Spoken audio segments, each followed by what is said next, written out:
It's the Kick and Snare podcast. Let's count it off.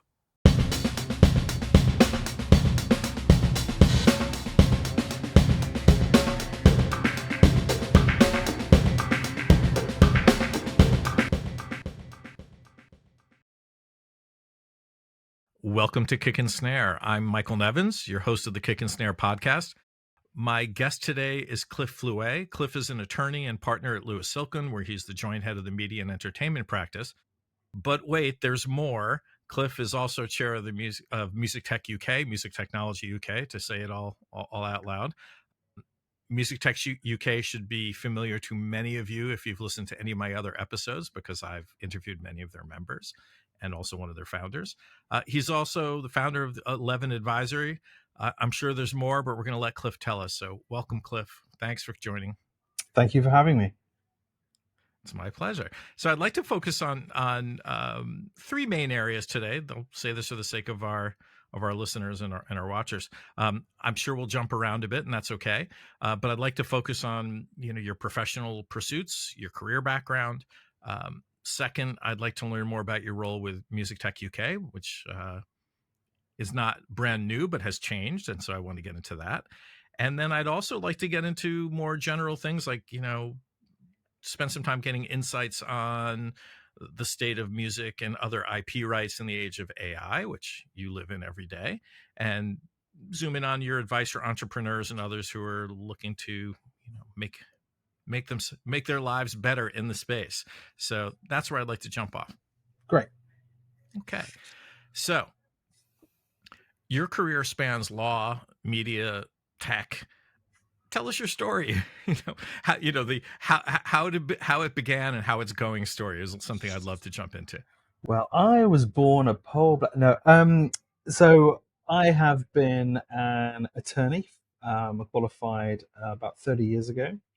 But my first orbit around the world of music tech was when I was at school. I worked every Saturday selling hi-fi. So I sold the hi-fi to audiophiles. Nice. For several years. There was an area of London, a bit like Fifth Avenue in New York, used to sell electronics. In London, that would be Tottenham Court Road. Right. And I worked at the biggest electronics store in hi-fi. And I got to play with all the gear that I could never afford. And it was really cool and really fun. And I was a pretty good salesperson because I used to read the manuals and the brochures and things like that overnight. And as I found out, it's really easy to sell something if you know what it is. Makes sense. That's what I did. So I grew up a huge fan of music. I grew up someone who really loved tech and music tech and gear and things like that.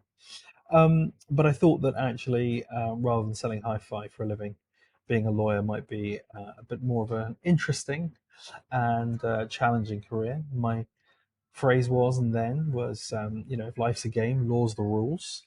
And if you want to win the game, it's quite helpful to know the rules. So I studied law, and that was the first time I'd heard about these things called in-house lawyers. And infamously, I was told about this world of in-house lawyers at record labels.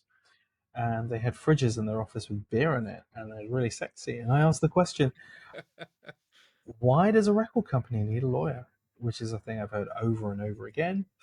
And that was parked in my brain. Qualified. I'm just a few weeks qualified, and I see an ad for something which was known as a newspaper for a job at a record label. And it was my favorite record label. It was Warner Music, the one that most of my biggest, the artists I was the biggest fan of was signed to. Mm-hmm. So I applied and I got in. So I ended up in the music industry in the mid 90s, probably the apex of the industry, the apex of the CD boom.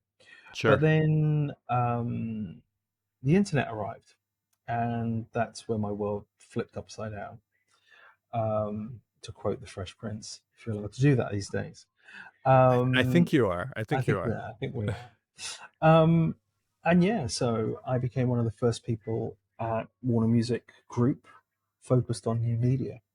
And frankly, lots of people ran from it screaming, Sure. mostly figuratively, but sometimes literally.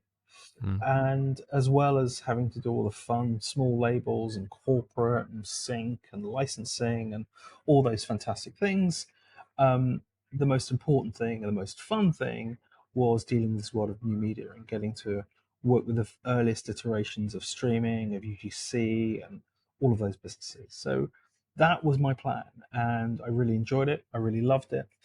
Um, got to meet many of my favorite artists, got to work with many of my favorite artists, and I was a very lucky time. But I could tell very, very clearly, as clear as day, that things were going to change and they were going to get really, really bad. And I decided that I had to go and work on the platform side. The world of music, world of records, very, very comfortable. But I set up my exit interview. I've got to go on the other side and get some rights from you, or we're all screwed, shall we say.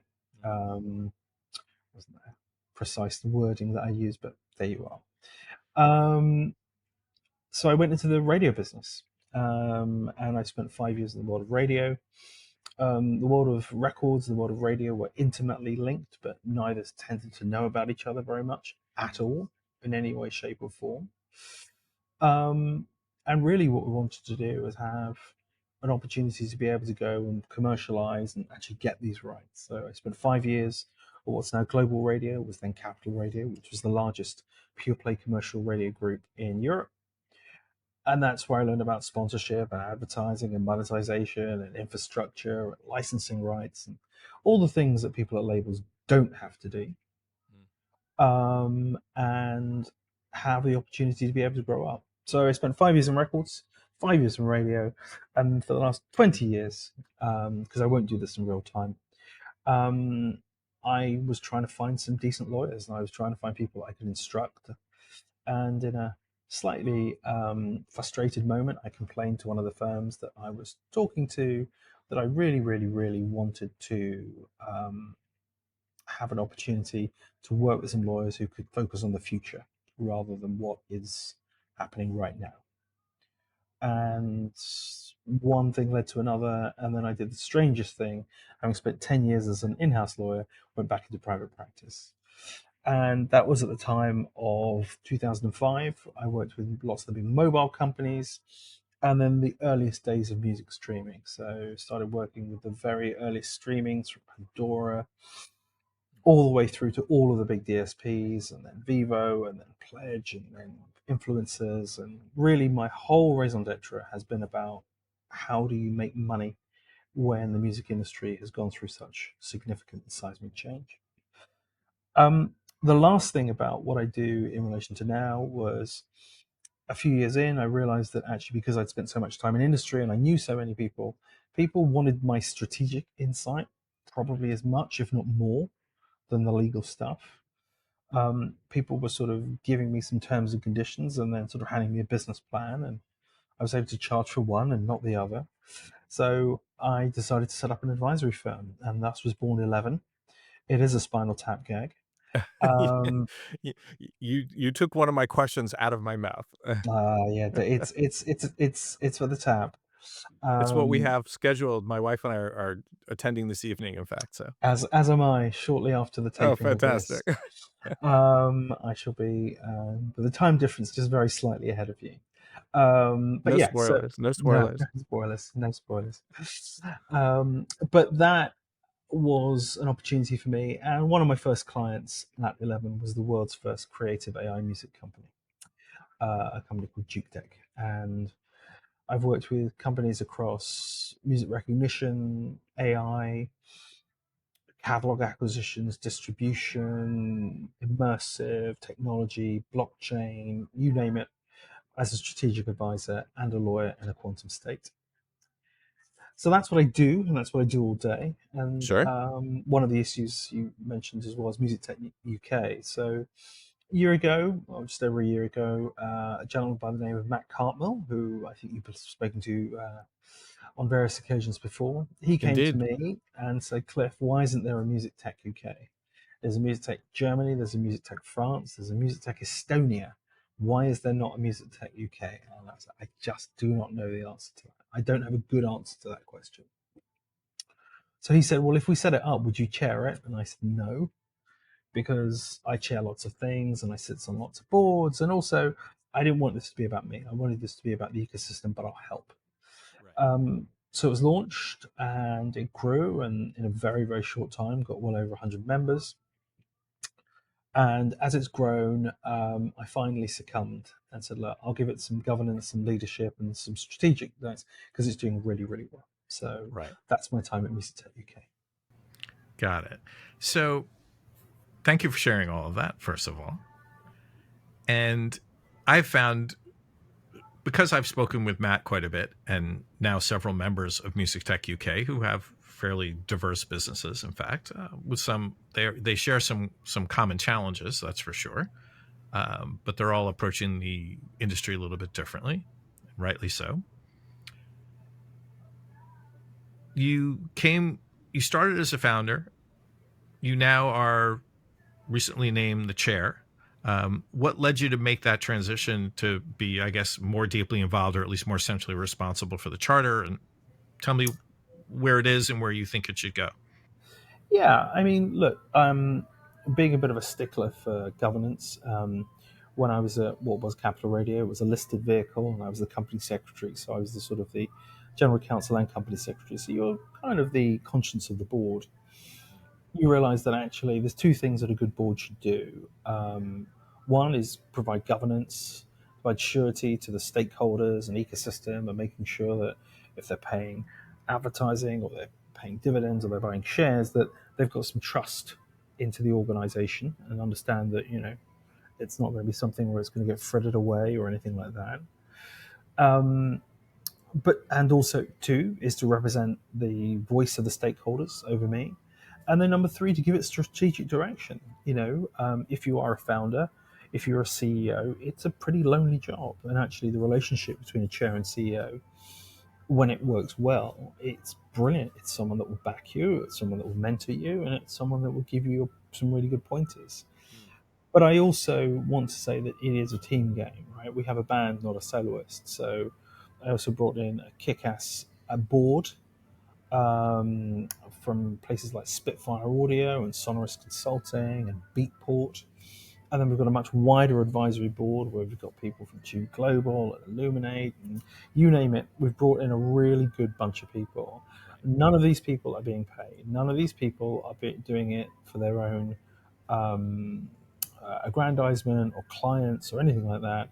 They're doing it because actually they want the ecosystem to thrive. And that's the kind of people I love working with. And that's the great people we've got at MusicTech UK.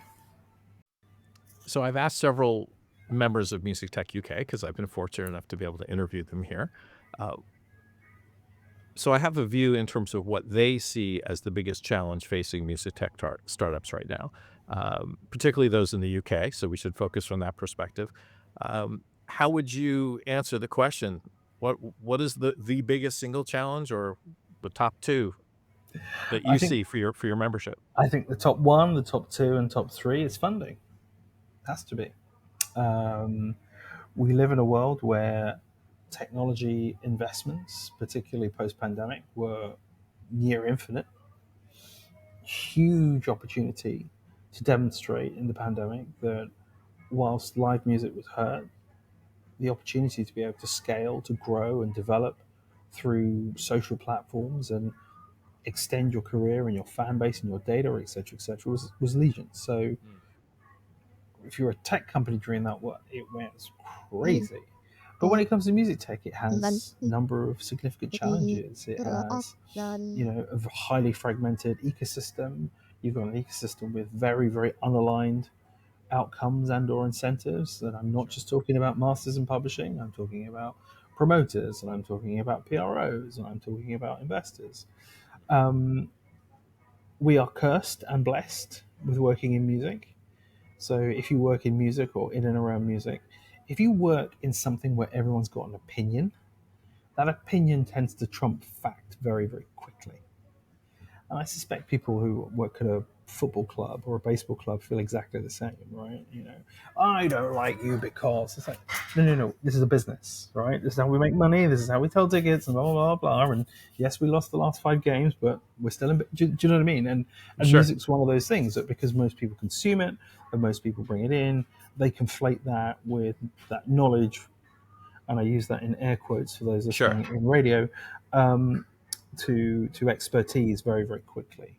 So and then, of course, we've got this other issue about a highly fragmented way of being able to work with the biggest stakeholders. A lot of these companies want to work with labels, they want to work with DSPs, they want to work with PROs, and frankly, none of them know how.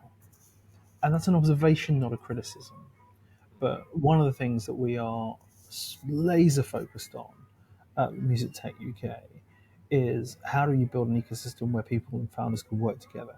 How we can get a referral network so people can have proof of concepts or pilots with each other, allow people to achieve product market fit and maybe even a tiny bit of revenue. That's what unlocks funding. Right. So it's not a chicken and egg situation. We've got an egg.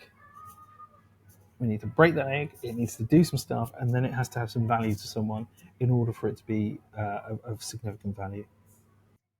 One of the other things I've heard from members, which I didn't initially expect, was a strong sense of community within MusicTech UK. And that was a really nice thing to hear. It was heartening, I guess would be the right word, that even outside of the sort of stated mission goals, et cetera, which, I'm happy for you to go deeper on, the very idea that they could come to a common place physically, meet with each other, ask questions, get a little smarter, get some advice, seemed to be something that came up over and over again. And I'm sure that you're a part of providing that environment, and at least that's what I've gathered from some of the folks. Would you mind speaking to that at all? Yeah, well, I mean, I have to give huge credit also as well to a gentleman by the name of Andy Allen. And Andy, whose day job is the founder and CEO of BSI Merch, he has a space in East London called the House of Media and Entertainment, which spells home. Mm-hmm. And he has created a home for MusicTech UK. So any MusicTech UK members can just rock up there. We have events there every week. We have gatherings. We have a space. And that does help foster a sense of community. We also host events with our partners and ecosystem holders. So we have some of my offices, we have some offices in relation to professional advisors, platforms, you name it, who just want to meet interesting people. So that whole sense of place and space are the two core constituents of community. And whilst those things can exist, on a Slack group or a WhatsApp chat, God forbid, actually, Mm. if you've got a place where people can bump into each other and have the kind of happy accidents that we're starting to see, that's so important in building any ecosystem. I helped build a music studios tech ecosystem in London called Tileyard Studios, which originally started as 7 tiny studios daisy chained together. There's now over 200 creative businesses, 150 music studios there. It's the world's largest concentration of music studios in a space Wow. near King's Cross. And, building an ecosystem is a contradiction in terms. You grow it. It's more like farming than building. And you have to create the conditions, you have to put things next to each other that are going to spark. You're going to have opportunities for people to cross pollinate, and no, that's not a euphemism, and work together, and you'll see these things grow. And at Tileyard, we have one of the world's biggest companies, Apple, who has an extraordinary base there, to the newest and hottest of startups in ticketing and merch and MRT, as well as a whole bunch of creators and curators and people that want to bring value. And businesses that have grown massive, like Spitfire Audio, have grown, started at Tileyard and grown all the way to exit to the likes of Splice and been really, really successful. So growing an ecosystem, having that sense of space and place, and building that together. And you use, of course, digital tools in order to be able to amplify that, to make it more efficient. But it is something completely different. Understood. That's good to hear. That's a good story. And I think certainly what I've heard from members is that it works and it's happening. And so even in a short period of time, you seem to have accomplished a lot as a group. So congratulations on that. Thank you. Yeah. So this is another topic I've raised with Matt Cartmel and others in your group. I'm tuned into digital audio tech and the industry in a way that lay people certainly aren't, and I'm aware of the great research, the great development, the great ideation, the creativity that's coming out of the UK music tech scene. Do you feel that it's as a group, as a country, getting its due in terms of music innovation? Do people look to the UK to the degree that they should? Well, I think historically they did. I mean, it's where, Abbey Road is where stereo was invented, right? Indeed. Yeah. Um, EMI was making incredible things happen, yeah, 50 yeah, years ago. absolutely Yeah. right. But again, and if you talk about, where did Spotify grow? Where did SMS grow? Where do these core technologies and digital and mobile and streaming, et cetera, et cetera, et cetera, they may be founded elsewhere, but they are grown in the UK. So of course you've got everything from the infrastructure, it's a capital city, there's a vibrant investment market, and of course you've got the major conurbations of the labels. And even when I was at Warner Music, the US would often use the UK as a petri dish in order to be able to test things before you start, Sure. because it is of course a country, not a continent, unlike the USA. So Right. you have an opportunity to be able to do that. And then, of course, there's our heritage in music. I say often to lawmakers, and they say, well, why should we help the music industry? And it's like, well, because it's one of the only things that we are the best in the world at. We are Makes the sense. third largest net exporter of music in the world. It's the US, it's Japan, and then it's the UK. But if you take a relative size of Japan and the UK, we are by far, pound for pound, the most successful country in the world when it comes to music and music innovation. 1 in 10 tracks that are streamed are from a British or UK artist. So yeah, we're kind of a big deal, but at the same time, what we don't have is, we don't have the equivalent of a Sony, and I'm not talking about Sony Music, but Sony Corp, which has a huge Right. electronics heritage. And in the US, of course, you've got the Valley, where lots of them are music fans, lots of them like tech, and they come together. So what we need to do is be able to understand and reinvigorate us as the center and leaders in music and music tech. And of the many companies I have either advised or observed in the UK, they all get bought by US or Chinese or Swedish companies. Right. Dot, dot, dot. And that's something we have to change as well. Understood. So I'll for individuals or companies who are interested in getting involved with Music Tech UK, it's Music Technology UK. If I say it all the way out, all the way out, Google it, get involved, join up. They're a friendly organization. They have lots to offer you. If you're not already in, you should be. Let me put it that way. So I'll move forward on some topics. We have not really touched on AI yet, which has got to be part of the conversation today. I believe it's because I'm legally sure required. It is every day. It is. And, certainly, I'm reminded of the fact that some of the best research happening right now is coming out of Queen Mary University. Yeah. And David Ronan and I at ROEX, let me make sure I get the name out there for David's sake, discuss this in our conversation. And those who are paying attention to music retrieval, audio, and AI will certainly be aware of this. But that's another really strong bright spot for the UK music tech scene. But I've been thinking about this. You advise clients in this intersection, overused word, forgive me, of music, creativity, IP, tech for 25 years, and you've seen a lot of disruption in that time, as have I. And they always, rock the world when they happen. And I was really intrigued by something I read that was attributed to you. Correct me if it's wrong, but I'm gonna paraphrase it. That I think it was in 2023. You either wrote or recorded as saying that with AI we find ourselves at the cusp of another evolution, if not revolution, and that this was akin to steam or electricity in terms of its fundamental uh, effect on society. So a couple of years have passed. So first of all, did I get that right Yep, in you essence? did. Yep, almost Okay, verbatim. good. Well, I did read some stuff and maybe made some notes, but I wanted to make sure I got it right without reading the entire thing. So a couple of years have passed. Where do you think we are in that evolution, at least as it goes to media and entertainment? Well, I think the reason why I am, some people say it's a complete overreaction to talk about it in that way, but I don't see it that way. If we look at, and again, I do believe this is a revolution. Species don't tend to survive evolution. So everyone says, "Oh, it's just an evolution." It's like, I'm not sure evolution's your friend. I come from the island, the only island in the world where the dodo existed, and I say, look, evolution's not great, right? When it moves on, but revolutions and industrial revolutions are survivable. But my goodness, what changes? Religion, news, knowledge, government, education, medicine, religion.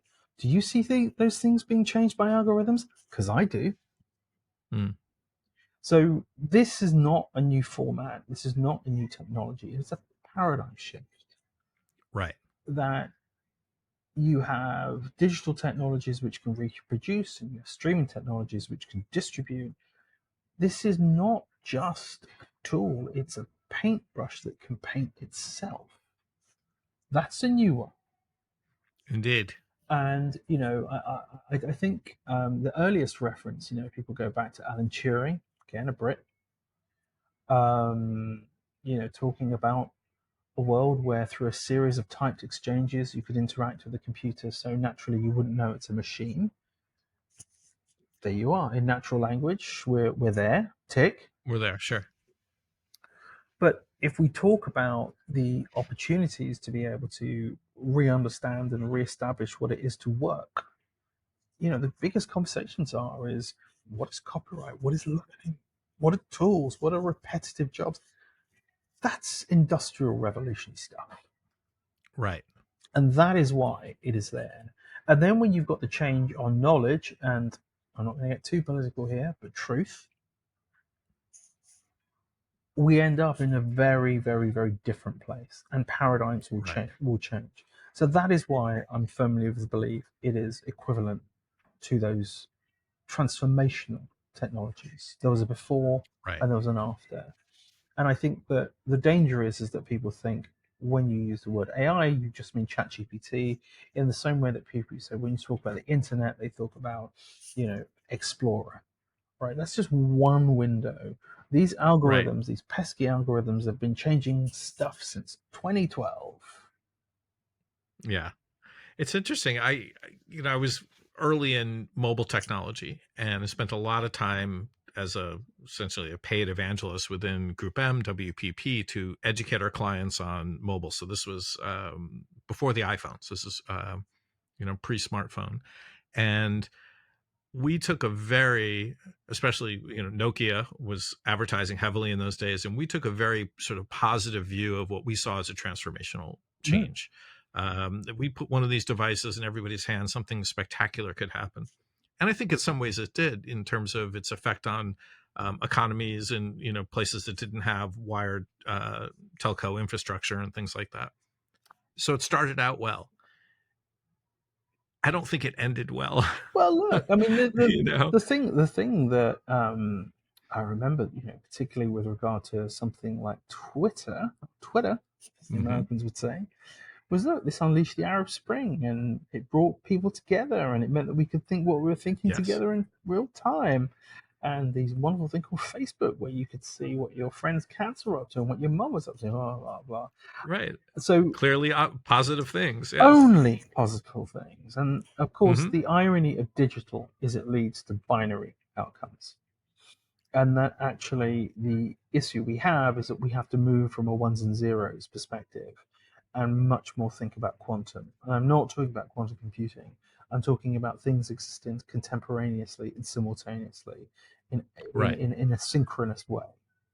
And we behave asynchronously, but we are, our effects are bound together. And look, I think the parabola of these things means that ultimately we'll get there. But when, don't know. But if people want to say to me that AI and algorithms and it's, oh wow, when do you think it might? When do you think it might interfere with an election? When do you think it might lead to Yeah. wide-scale disinformation? Mm. So that is why I believe it is a revolution, and that's why it's a revolutionary world that we live in right now, and that my sincere hope that this is part of the kind of usual spasms of a society trying to wrestle with key concepts of truth and key concepts of self, and it's going to come into key concepts of work. Most people's self-image and self-respect comes from the idea of work. What happens if you strip that from people? What does that become? What do we do once we realize that actually we are not about repetitive tasks? When we understand that we're much more about, we don't have to do that task-based things, when the agentic bots come in and be able to do that Mm. kind of, which represents the vast majority of what all of us do all day, repetitive administrative tasks essentially, are brought together from Right. that. What happens when we're freed from that? Dot, dot, dot. Do we explore? Do we develop? Or do people rise up? And again, these are revolutionary times. These are the times that we have to be able to really focus on a North Star. So that's why that. And the last thing I'll say with that before it gets too dark is all fear comes from ignorance. All of our worst traits as human beings come from ignorance. Sure. Be that in relation to race or religion or politics, or hatred is from the divide. It is, you are not me, therefore you are my enemy. Now, if we can move to a world where we actually understand that we work together in this quantum state, this non-binary way, and I don't mean it in that way, of us to being able to have these asynchronous beings with a synchronous outcome, then it can work brilliantly. And actually, we could work to a world of universal abundance, and we could come to the work of eliminating cancer. We could come to the world of being able to eliminate poverty and relieve us from tedious work and allow us to think about higher things. I'll let you and my listeners judge where we are in that continuum right now, but that's where I Mm-hmm. think we need to be thinking about. Right. I think that's very well said, and I appreciate your positing a potential positive version of this, and a hopeful version. I mean, already, again, not to veer too far into politics, we are seeing what happens when people feel shut out, or like they're not being productive, or their jobs are being taken, or whatever. That's already been playing out, certainly here in the US, and I imagine elsewhere as well.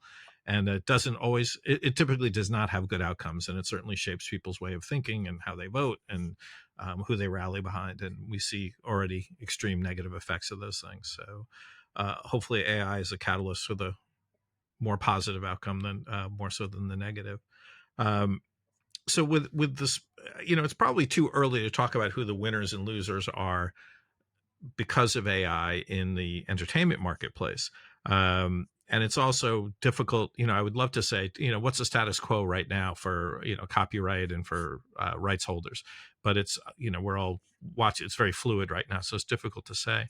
But while some of the legislation, some of the copyright law is not moving fast enough, um, I wonder, it's difficult to sort of do business at the same time. I'm sure you were shocked, as I was, to read about the ICMP's research indicating that, the big tech players, Google, Microsoft, Meta, OpenAI, X, have been scraping copyright protected music from a variety of places, which of course, in my belief, at least, infringes on songwriters, composers, and other rights holders.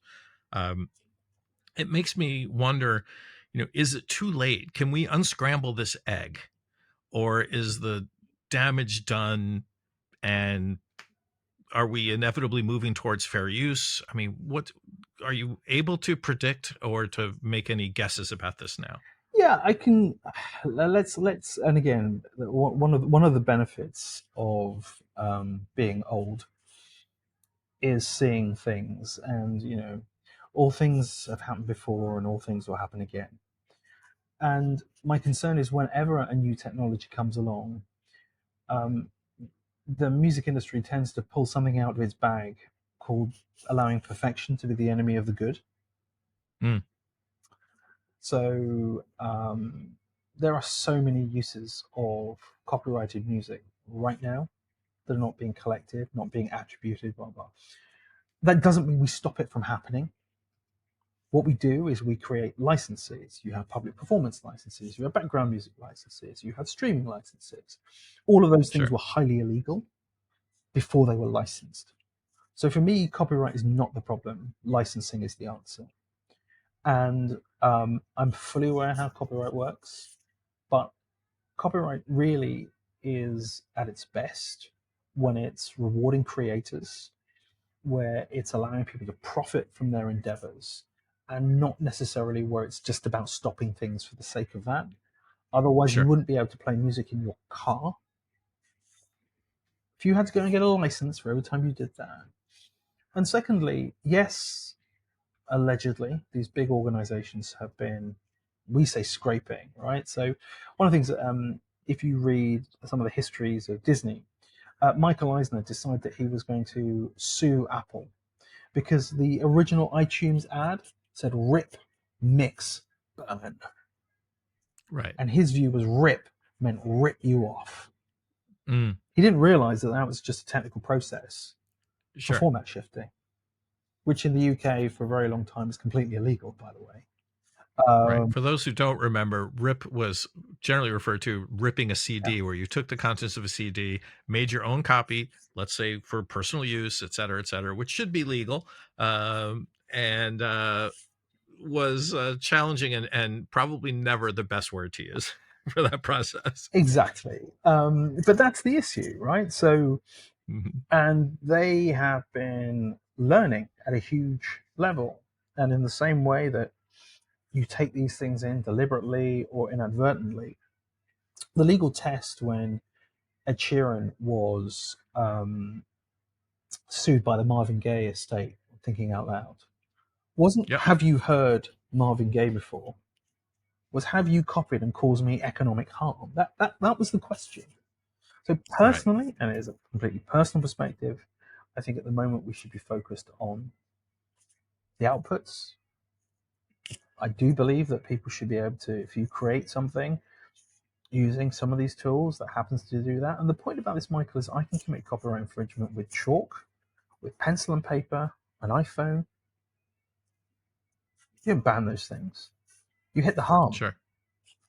So, and I see a lot of focus on inputs. I'm not seeing anywhere near the same energy, creativity, or money being spent on licensing the outputs.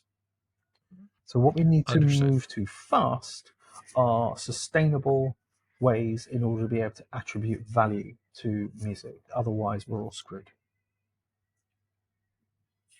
Understood. I Otherwise, think that's it'll also, be like the early days of the yeah. internet, where the music industry made the square root of you know what. Yeah. So I think you're bringing a really interesting perspective to this. So when it comes to the day-to-day practical things that you have to do as a result, the entire industry is essentially, I'm going to mix some metaphors here, flying the plane while we're still building it. And this seems necessary, right? You still have to do contracts, you still have to do licensing deals. How do you approach contracts when copyright is unsettled and the methodologies for compensation down the road, collection, tracking, et cetera, is still unsettled? It'll continue to evolve, but how do you protect your clients? How do you arrive at a fair methodology for making this all work? Well, I mean, we're at that status at the moment where the nature of it is that, unless I'm acting for a production library that has all the rights bought out and owns the masters and the Mm, publishing and has all the relevant rights from the creators and performers, etc., that they can grant those rights. But those rights are being granted. But there right. are companies that I'm working with. So, for example, in the voice generation space, not music voice, but voice generation space, that are building new models of value. Hmm. So, and one of them, voiceover artists say, "Oh, it's the death of voiceover artists." And we said, "Okay, right, let's track the world of a voiceover artist. You do 50 to 100 auditions a year, you get 3 jobs, you get paid once. How about we Mm, clone your voice and it goes into a marketplace where for every use in every language, in every iteration of art, you get paid?" "Oh, wow, really?"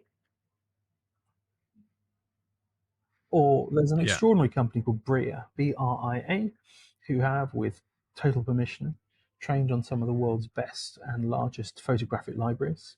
It will generate an image for you, and whichever image you choose to purchase, it can then report back to the rights holders on a pixel by pixel basis, based upon what percentage of the revenue it's gone into that. Right. These Yeah. That seems to be a good are model. the Yeah. tools we need to do. And I'm almost tired of the number of people who said we can't have multiple stakeholders own control elements of a piece of music, and then I asked them to explain to me how publishing works. Right. It's already happening today. Yeah. Yeah. Makes sense. And we have, and I'm going to use a word that everyone hates. Well, I'm not going to use statutory licensing, but we have collective licensing, we have blanket licensing, we have opt-in licensing, so many ways across the music industry. Yet no one can tell me that there isn't a way to get this stuff licensed. There is. What needs to happen is we need to lift the throttle on control and focus upon getting paid. I've come Right. up with a very, very, very complicated assessment of the music industry and licensing when I say licensing is the answer. When we've licensed a Hmm. technology, a platform, Muse, we've made money. And every time we haven't licensed a platform, we've made no money. That's it. And I can't find any other recorded example of that being wrong. Right.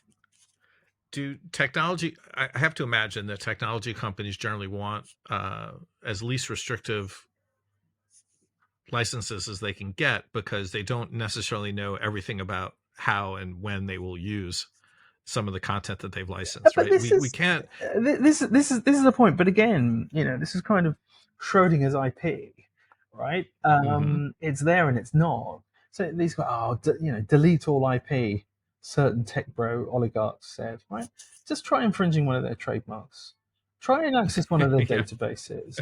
Try and some use some of their design rights. Some of you use some of their Oh, confidential information. right. Oh, Exactly. You can't touch our you data, don't right? mean IP. You mean inconvenient. And there's this concept in patent law, which is fair, reasonable, and non-discriminatory. It says once a Hmm. patent has been out for a number of years, you are under a duty to license it on fair, reasonable, and non-discriminatory terms. The deal on patents is you will be given an exclusivity, you'll be given a monopoly on payment, but you have to move the state of the art science forward. So other people need to be able to use that technology. I see. Please don't tell me, and these technology companies abide by that in every single other component in their devices. What they don't like dealing with is an asset which may have 5, 6, 10 constituent parts, and one of those constituent parts can just say no for the sake of Right. saying no. And that's where blanket license, collective license, and all of these other things that we use all the time. You'll get people that, no, we can't have statutory licensing. It's like, Right. well, how does radio work? Statutory license. Yeah. How can I do a cover version? All these things that don't exist in music, Michael, they'll tell you that, but it's not true. Spoiler alert. Right. Right. Understood. I love your perspective on this. So thank you for sharing all that. So I'm going to shift gears just a little bit. Um, Certainly, the MusicTech UK membership is diverse, and in terms of the business models and the sectors that they're playing in, from AI generated music to immersive live experiences. It's a pretty broad range of things. What trends are you watching that are interesting? What are the areas that you think are ripe for disruption and development? Um, I'll just start with one word. As the Americans will call it, data. Sort of data. We would say data. I was with an Australian yesterday talking about data. Um, Yes. that's look, biggest companies in the world: Apple, Google, Meta, Yep. Alphabet, Netflix. Data, data, data. Our data is garbage.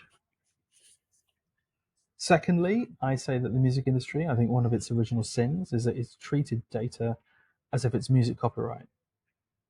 If it's useful for you, I'm going to stop you being able to use it because it's mine. Mm, Without a global repertoire database, without the opportunity for music to be able to travel unencumbered, you don't unleash the trillions of dollars that the mobile phone companies did years ago when they set up the right. global standards in mobile and decided that they were going to cooperate over data packages. Right. Interoperability is huge for like MIDI. When MIDI was introduced, suddenly the music instrument industry went boom, because suddenly all those synthesizers, sequencers, drum machines could all communicate with each other over a common Yeah, language. absolutely. So Yeah. if we can sort that out, and it's not a magic bullet, and then we start applying those data to solve our industry's biggest problems, and that's the problems for everyone: discovery, payment, playlisting, the opportunity to be able to connect with your fans, the opportunity to be able to sell more. These are all data problems. Got it. Yeah, it's very interesting. It's certainly, a company like Muse, who I work for, as MUZE, was in the business of aggregating data that labels Yep. had, but hadn't normalized, even within their own label groups in some cases, and aggregating and normalizing that data for the entire industry at the time. And it meant you could And go away and commercialize it for the first time. right. And while Muse was a good business, the fact that the industry had not decided to do that on their own was always sort of amazing to me, because I always had the history of MIDI in mind when I think it was Roland that originally developed it. And then they basically gave it to the industry and created a nonprofit to run it. I'm sure I'm butchering that, but that's the essence of it. It is. They realized that a strong protocol would be enough to float all boats in the industry, and that they would benefit from that, and that they needed the others to be successful. And the fact that a company like Muse existed, it was a good thing, but it was indicative of a bad thing in a way, that the labels were not able to do this on their own. You couldn't call a label and get a good list. They had to send us CDs in order to be able to do this, physical I product, remember it well. which we were very happy to receive the CDs. We had a fantastic library, which we could borrow from when we wanted to. But it was always surprising to me that the industry as a whole was not doing this sort of normalization and aggregation of data in their own way, in their own way. So it's interesting. Are there personal stories that you can share from working with disruptive companies or startups? I realize that there are challenges when entrepreneurs come in and maybe don't understand the landscape well enough and don't understand what labels won't do, what publishers won't do, that kind of thing. But I'm curious, you work with a lot of disruptive players. Um, which left or have or are leaving, I guess would be a way to put it, sort of a lasting impression on you? Look, I mean, one of the things I'm often asked is, why do you spend all the time with these startups and that you don't make money and most of them fail? Mm, The truth is, you learn from them. I learned from them. There's a bravery and there's an outdoor perspective that we could learn a lot from. I think one of the things that's really important to understand is companies that enter our ecosystem, where they're willing to engage with advisors and the rest of the ecosystem, do really, really well. right. Those are the companies that have exited, the ones that have grown. The ones that just want to disrupt for the sake of disrupting haven't tended to do very well. So I think that again is one of the reasons, back to using a weave back to MTUK, is that by Indeed. getting people working great people around them, having great community, having people they can work with and collaborate with, that is a key difference. So I think that for me is what really stands out, is those that want to really, really learn how the ecosystem works. All too many times, actually, Michael, I have to say to someone, look, if I came to you and I said, Michael, I want to set up a studio. I don't know how it works. I don't know how it costs. I don't know how it's delivered. I don't know how the technology works, but I'm going to disrupt the studio market. You had every reason to roll your eyes. Mm-hmm. Yeah. I see the equivalent of that too many times. However, so look, I've got a hypothesis. I've got a thought that something here might innovate the business model. I'd like to help you get me there and formulate that. Could you help me? And that's what the guys at Tileyard did. We Right. completely innovated the business model of studios. So I think that curiosity is the most important one. Understood. You've with that bit, you've answered a few of my questions already. What are the mistakes that people make, and how can they avoid them? And what advice would you give to somebody who's building a business, in music tech right now? What about? Sorry, I was No, about to answer that. no, Yeah, go ahead. You've don't. touched on some of it already, I think, but please, I don't want to cut you off. Give me something Well, here that you feel strongly about. don't hire the wrong lawyer and hire the right lawyer. Go on. No, it is about working with the ecosystem. Right. I've seen so many people literally over the last 30 years say, I'm going to take the major labels down. They appear to be very much there. Mm-hmm. Yeah. How do you work with them? How do you bring value? How do you create new models? How do you think that? Which is what Daniel and the Spotify people did. Mm-hmm. If you can bring people value, or that iTunes did in relation to the completely Wild West that was in relation to peer-to-peer, and provide better experiences. Jobs wanted to, through his device and through his iLight platform, which rebranded as iTunes, wanted to give people a seamless consumer experience and make people pay for music when everyone was downloading it for free.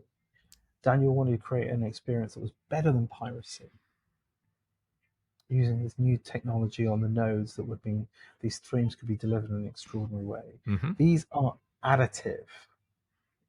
And I think that is what we should be looking for in the next generation of startups. Right. Thank you for that.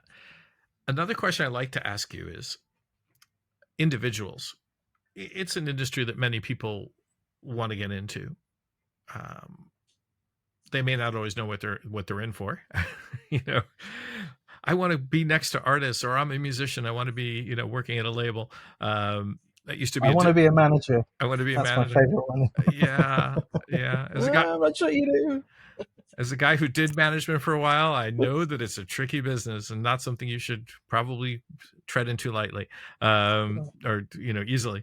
You want to be careful. But a lot of people still want to work in this business, and I think that technology is certainly creating more opportunities in some cases, and may have eliminated some others, as it will typically do.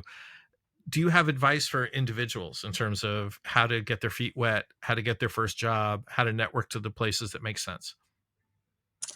Oh, that's a very, very wide question. I mean, I think it is. I'll use the second appearance of this word in this podcast, which is curiosity, right? Reaching out to the right people, reaching out to the right industry things, reading the daily bulletins that you and I read, connecting with that, understanding, learning, etc. Right. The more you learn about the ecosystem, the more likely you are going to be able to tackle it head on. Back to my story about, if life was a game, law was the rules, and you stood a really, really good chance of learning the rules. I have the equivalent sometimes of dealing with people, right? Well, I'm going to beat you at chess. I have no idea of any of the rules, but I'm going to win. There's a bit too much of that going on. Yeah. A little bit of perhaps hubris or arrogance in some cases, which is never a good look when you're trying to get your started. I think curiosity is huge, and I as somebody who's hired and managed quite a few people over the course of my career, those who come in and haven't already figured out what the company does and how it does it, who haven't, started to understand the ecosystem, were generally disqualified, at least by me, right out of the gate.